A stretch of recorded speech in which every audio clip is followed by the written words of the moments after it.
Hai sahabat TV 10, ketemu lagi di program acara yang paling kalian tunggu-tunggu, tentunya di redaksi Dunia Islam, yang menyajikan informasi menarik untuk kalian.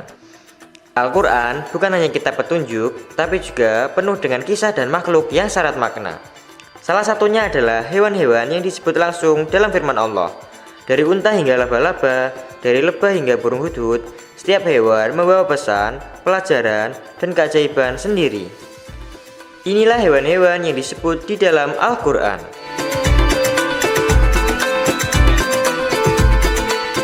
Yang pertama, unta. Tahukah kamu bahwa unta adalah salah satu hewan yang secara khusus disebut dalam Al-Quran? Bukan cuma disebut, tapi juga dijadikan tanda kebesaran Allah. Unta bukan hanya kendaraan gurun, tapi juga pelajaran yang penuh makna. Dalam Al-Quran, surat Al-Ghasyiyah ayat 17, Allah berfirman, apakah mereka tidak memperhatikan unta bagaimana dia diciptakan? Ayat ini mengajak manusia untuk merenungi ciptaan Allah yang luar biasa ini. Unta diciptakan dengan tubuh yang tahan panas, mampu menyimpan air dan energi, dan dapat hidup berminggu-minggu di tengah padang pasir.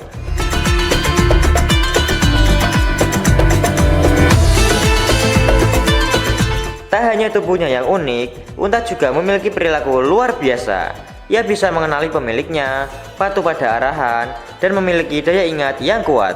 Dalam kehidupan masyarakat Arab, unta bukan sekedar hewan pengangkut, tapi juga sahabat dalam perjalanan dan simbol kemuliaan. Dalam sejarah Islam, unta menjadi saksi perjuangan dakwah Unta Qaswa yang ditunggangi Rasulullah saat hijrah ke Madinah, menjadi simbol penting dalam perjalanan hijrah yang monumental. Bahkan, unta tersebut yang berhenti di tempat pembangunan Masjid Nabawi, seolah mendapatkan pertunjukan dari Allah.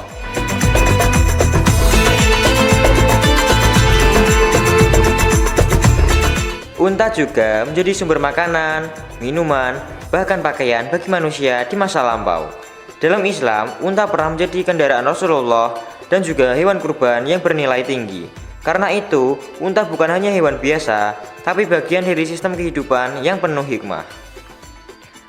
Merenungi unta berarti merenungi kebesaran Allah dalam menciptakan makhluk yang sempurna sesuai fungsinya.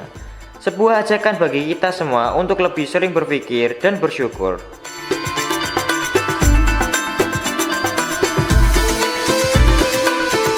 Berikutnya, laba-laba. Di antara makhluk kecil yang disebut dalam Al-Quran, laba-laba menjadi simbol yang sangat kuat dan penuh makna. Dalam Al-Quran surat Al-Ankabut ayat 41, Allah berfirman, perumpamaan orang-orang yang mengambil pelindung selain Allah adalah seperti laba-laba yang membuat rumah. Dan sesungguhnya rumah yang paling lemah adalah rumah laba-laba jika mereka mengetahui. Rumah laba-laba terlihat rumit dan indah, tapi sangat rapuh dan mudah hancur. Ini menggambarkan keyakinan dan perlindungan selain Allah yang tampak kuat namun sebenarnya lemah. Allah menggunakan makhluk kecil ini untuk menyampaikan pelajaran besar. Uniknya, dalam sejarah hijrah Nabi Muhammad ke Madinah, disebutkan bahwa seekor laba-laba membuat sarang di mulut gua Thur. Ini menipu musuh sehingga mengira gua itu tidak berpenghuni. Sebuah kisah nyata bagaimana makhluk kecil bisa berperan dalam perlindungan ilahi.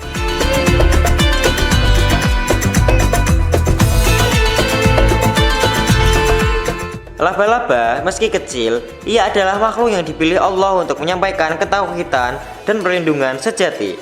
Maka, jangan pernah meremehkan hikmah yang datang dari makhluk kecil. Laba-laba juga menjadi simbol perlindungan biologi modern. Struktur jaringnya ternyata sangat kuat secara proporsional jika dibandingkan dengan berat badan dan ukurannya.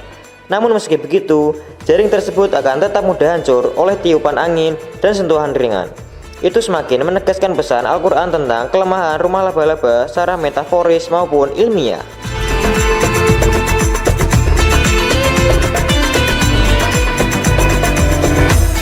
Selain itu, Allah menyebut laba-laba dengan kata ganti perempuan dalam ayat tersebut. Karena dalam dunia nyata, laba-laba betinalah yang membangun sarang. Fakta ilmiah ini baru diketahui manusia jauh setelah Al-Quran diturunkan. Ini menjadi salah satu bukti kemukjizatan Al-Quran dari sisi keilmuan. Dengan semua keunikannya, laba-laba dalam Al-Quran bukan hanya pelajaran spiritual, tapi juga ilmiah dan historis. Ia mengingatkan kita untuk tidak bergantung pada kekuatan selain Allah, karena hanya kepadanya lah perlindungan sejati.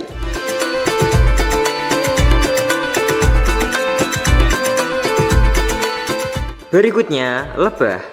Lebah adalah satu-satunya serangga yang disebut secara langsung dalam Al-Quran lengkap dengan surat khusus, yaitu surat An-Nahl, yang artinya lebah.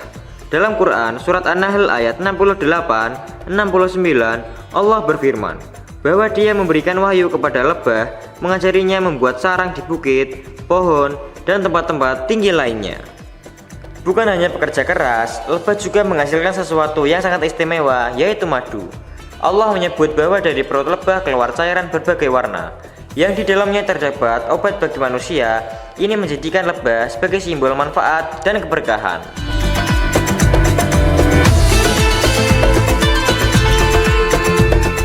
Menariknya, hidup lebah dalam tataan sosial yang sangat teratur. Dengan pembagian tugas yang jelas, Ratu Lebah memimpin, dan komunikasi antar lebah sangat kompleks. Semua itu adalah bukti kecerdasan yang diilhamkan oleh Allah pada makhluk mungil ini. Lewat lebah, Al-Quran menunjukkan bahwa makhluk kecil sekalipun bisa membawa manfaat besar bagi umat manusia. Kita diajak untuk meneladani kerja keras, disiplin, dan ketataan lebah dalam menjalankan tugas dari Sang Pencipta. Lebah juga menjadi simbol kemandirian dan ketekunan. Mereka bisa menempuh jarak puluhan kilometer demi mencari nektar, lalu kembali ke sarangnya dengan akurat tanpa tersesat. Kemampuan navigasi luar biasa ini membuat para ilmuwan kagum, dan semuanya terjadi karena petunjuk Allah.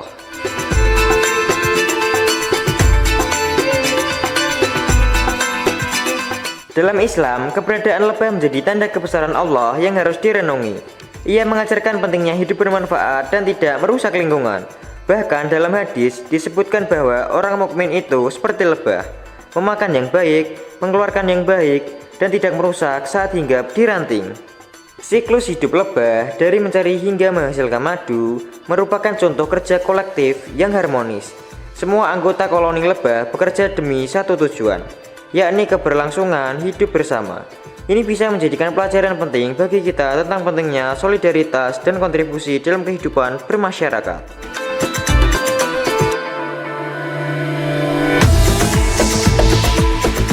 Berikutnya, sapi. Sapi menjadi pusat perhatian dalam surah Al-Baqarah yang artinya sapi betina. Kisah ini menggambarkan bagaimana Bani Israel diperintahkan untuk menyembelih seekor sapi sebagai bagian dan penyelesaian kasus pembunuhan misterius. Namun, mereka justru memperumit urusan dengan banyak bertanya. Allah menggambarkan bagaimana sifat keras hati dan ketidaktaatan bisa membuat manusia kehilangan hikmah dari perintah Allah. Sapi yang seharusnya menjadi simbol ketaatan malah menjadi ujian karena terlalu banyak argumen dan kebimbangan.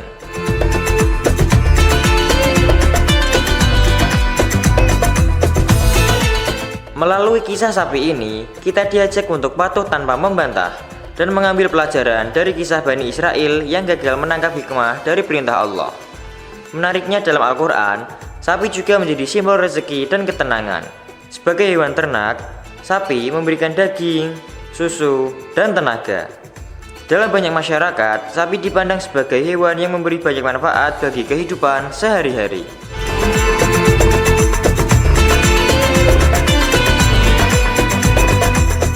Sapi juga memiliki peran dalam syariat Islam, terutama dalam ibadah kurban. Rasulullah memperbolehkan satu ekor sapi dikurbankan atas nama 7 orang. Hal ini menunjukkan betapa besar nilai seekor sapi dalam konteks spiritual dan sosial. Selain itu, dalam banyak budaya Muslim, sapi dihormati sebagai simbol ketenangan dan produktivitas. Mereka dikenal sebagai hewan yang tidak agresif, mudah dikendalikan, dan memberikan banyak manfaat tanpa meminta balasan. Ini sejalan dengan ajaran Islam tentang memberi dan bersyukur. Dengan menyebut sapi dalam Al-Quran, Allah ingin manusia merenungkan makhluk ciptaannya ini bukan dari sisi fisik, tapi juga nilai moral dan spiritual di balik kisahnya. Dari seekor sapi kita belajar pentingnya kepatuhan, kesabaran, dan manfaat dalam kehidupan.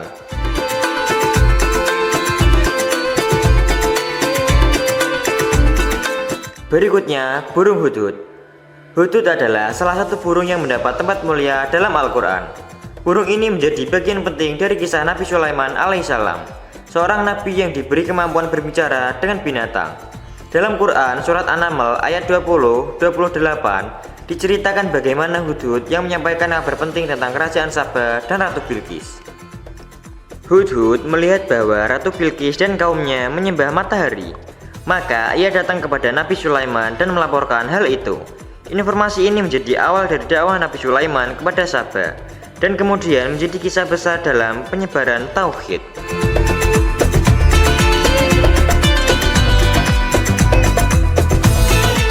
Yang menarik, burung kecil ini bukan hanya membawa berita, tapi juga simbol kecerdasan, pengamatan tajam, dan loyalitas. Ia menjalankan tugas tanpa diperintah langsung, dan menjadi bagian dari strategi dakwah yang besar. Dalam dunia nyata, burung hudhud dikenal dengan bentuk kepalanya yang unik dan suara yang khas. Ia juga memiliki insting terbang yang tajam dan kemampuan menjelajah yang luas. Kemampuan ini sesuai dengan kisahnya sebagai mata-mata langit dalam Al-Quran.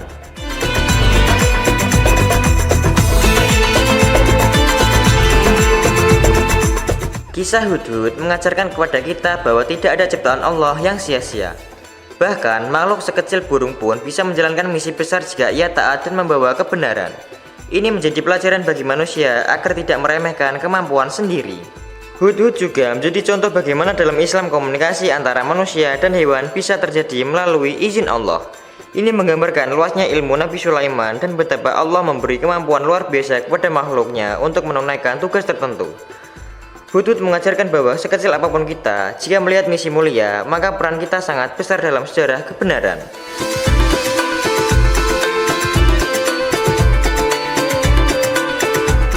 Jangan kemana-mana ya Sobat TV 10, karena habis ini kita akan bertemu lagi dengan hewan-hewan yang disebut dalam Al-Quran.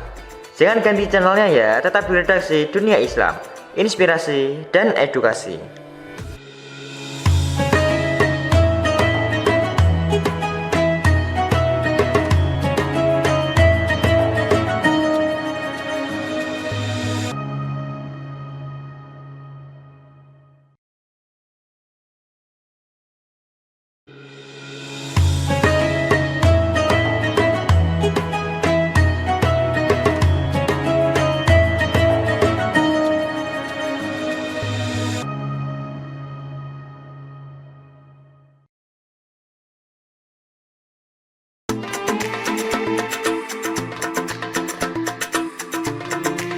Halo Sobat TV 10, kembali lagi nih di program acara TV 10. Tanpa basa-basi kita lanjutkan saja hewan-hewan yang disebut dalam Al-Quran.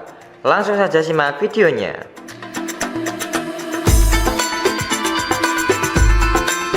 Yang pertama, semut. Dalam Quran, surat An-Naml ayat 18-19, Allah mengabadikan kisah menarik antara Nabi Sulaiman dan seekor semut. Ketika pasukan Nabi Sulaiman melewati suatu lembah, semut itu memperingatkan kaumnya agar masuk ke sarang, supaya tidak terinjak oleh pasukan tanpa disadari. Reaksi Nabi Sulaiman sungguh mulia. Beliau tersenyum mendengar ucapan semut tersebut dan bersyukur kepada Allah atas anugerah kemampuan memahami bahasa hewan. Ini menunjukkan bahwa makhluk sekecil semut pun bisa dihargai dalam pandangan seorang nabi.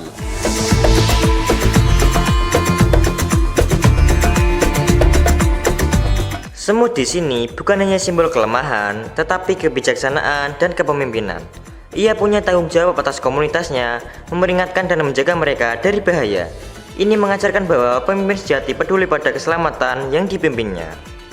Kisah ini juga menanamkan nilai kerendahan hati, sebab Nabi Sulaiman yang besar tetap mendengar suara kecil semut dan menjadikannya pelajaran berharga. Semut dikenal sebagai makhluk yang memiliki sistem kerja kolektif yang luar biasa. Mereka memiliki struktur sosial yang kompleks, komunikasi kimia, dan sistem navigasi yang efisien. Semuanya diatur secara alami tanpa pelatihan.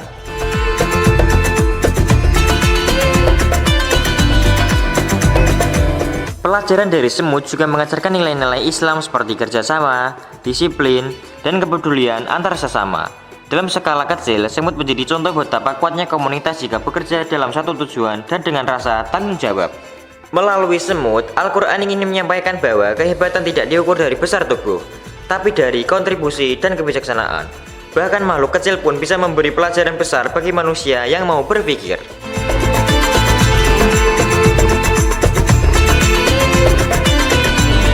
Berikutnya, kambing. Kambing adalah hewan yang paling sering hidup berdampingan dengan manusia. Dalam tradisi Islam, kambing bukan hanya sumber makanan, tapi juga bagian dari ibadah yang penuh makna.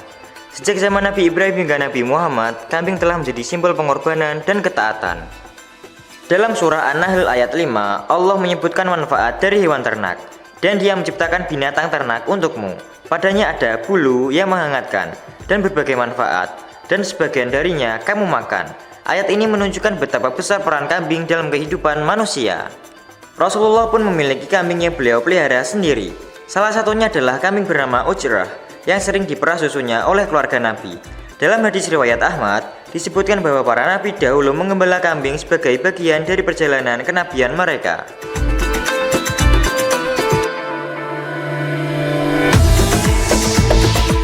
Manfaat kambing tidak hanya terbatas pada daging dan susu. Kulitnya bisa dimanfaatkan untuk membuat wadah air, baju, hingga alat rumah tangga tradisional.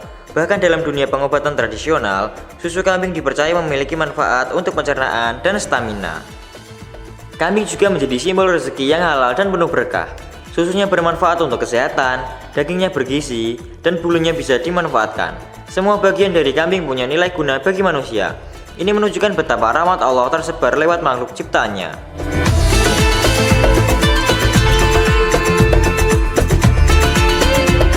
Dalam budaya Islam, kambing juga sering dijadikan simbol ketakwaan dan pengorbanan kepada Allah.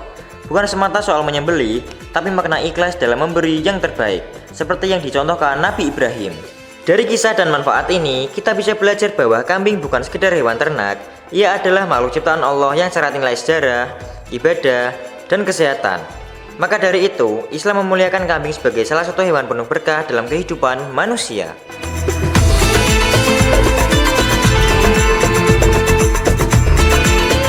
Berikutnya, kuda.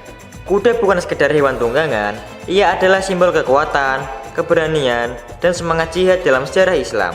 Sejak zaman para nabi hingga masa kejayaan Islam, kuda selalu menjadi bagian penting dari perjuangan di medan laga. Dalam surah Al-Anfal ayat 60, Allah memerintahkan umat Islam untuk mempersiapkan kekuatan, termasuk dari kuda-kuda yang ditambat untuk perang. Kuda bukan hanya alat tempur, tapi juga alat pertahanan dan penjaga kehormatan umat. Kuda menjadi bagian penting dari perjuangan dakwah dan ekspansi wilayah Islam. Para sahabat Nabi dan panglima-panglima Islam menunggangi kuda dalam banyak pertempuran, termasuk Khalid bin Walid dan Salahuddin Al-Ayyubi.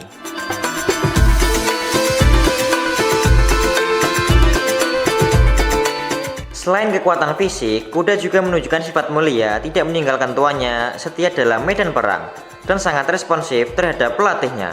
Ini membuatnya bukan hanya hewan tunggangan, tapi juga simbol semangat pantang menyerah.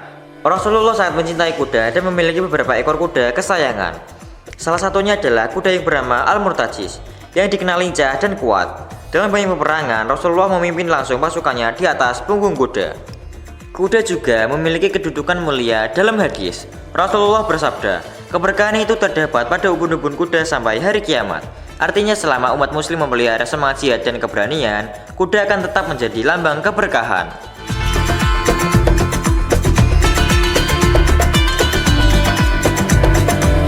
Kuda mengajarkan kita pentingnya kesiapan, keberanian, dan kecepatan dalam menghadapi tantangan hidup. Allah tidak menciptakan kuda tanpa tujuan, tapi sebagai pelajaran tentang kekuatan yang tunduk pada kebaikan dan perjuangan. Selain kekuatan, kuda juga menunjukkan keindahan gerak, kecepatan, dan kesetiaan. Tak heran jika para sahabat dan pemimpin Islam dahulu sangat memperhatikan perawatan kuda mereka.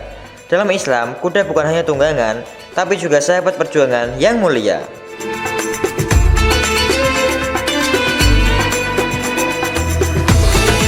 Selanjutnya ada anjing. Dalam kisah Ashabul Kahfi yang diabadikan dalam surah Al-Kahfi, Allah menceritakan tentang sekelompok pemuda beriman yang melarikan diri ke dalam gua demi menjaga akidah mereka. Bersama mereka, seekor anjing menjadi penjaga setia yang berbaring di pintu gua selama ratusan tahun. Allah menyebut anjing itu dalam firman-Nya, dan anjing mereka mengeluarkan kedua lengannya di ambang pintu gua. Ini bukan tanpa makna, keberadaan anjing dalam kisah ini menunjukkan kesetiaan dan kebermanfaatan makhluk hidup bisa mendampingi perjuangan iman. Dalam tafsir, banyak ulama menyebut bahwa anjing ini adalah simbol penjagaan dan keberanian. Ia tidak ditinggalkan, bahkan disebut secara khusus dalam Al-Quran, menunjukkan bahwa kesetiaan adalah nilai mulia yang Allah muliakan.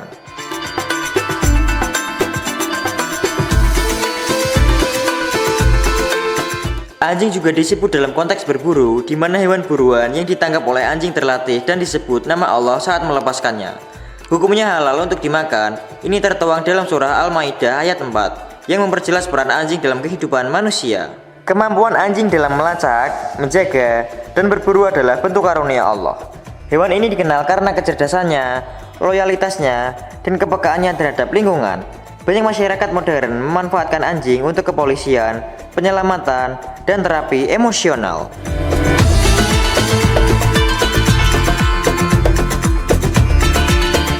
Al-Quran secara tidak langsung mengajarkan kita tidak bersikap zalim atau memandang rendah hewan tanpa sadar. Kisah anjing dalam gua adalah simbol bahwa hewan yang sering dianggap najis bisa menjadi bagian dari kisah keimanan yang agung. Meski dalam Islam ada batasan dalam interaksi dengan anjing, namun kisah ini menekankan bahwa hewan ini tetap makhluk Allah yang bisa menjadi contoh kesetiaan, pelindung, dan pendamping dalam jalan keimanan.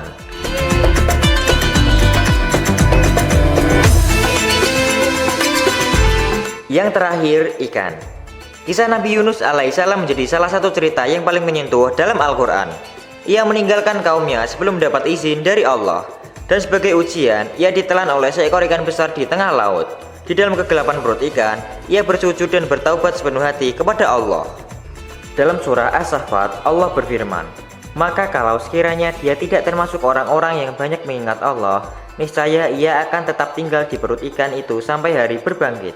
Doanya yang terkenal adalah La ilaha illa anta subhanaka inni kuntu minaz zalimin.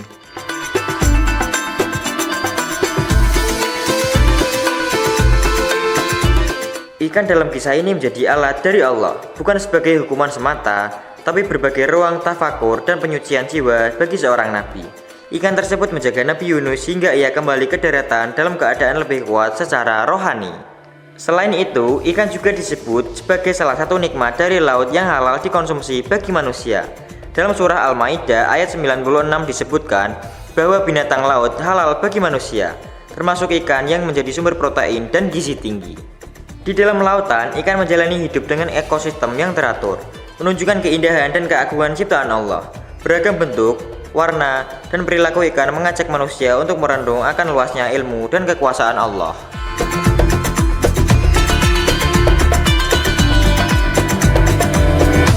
Keberadaan ikan di dalam Al-Quran juga menegaskan pentingnya lautan sebagai sumber kehidupan dan pelajaran.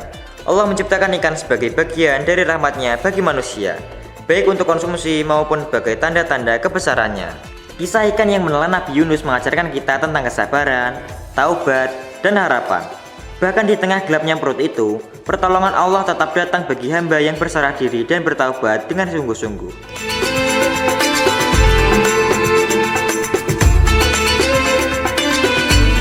Itu tadi hewan-hewan yang disebut dalam Al-Quran. Tak terasa nih, episode kali ini sudah menemani kalian sampai ketemu penghujung acara. Kini saatnya TV10 pamit undur diri. Terima kasih sudah menonton tayangan kami, dan jangan lewatkan informasi lainnya, tentunya di hari dan waktu yang sama, hanya di TV10, inspirasi dan edukasi.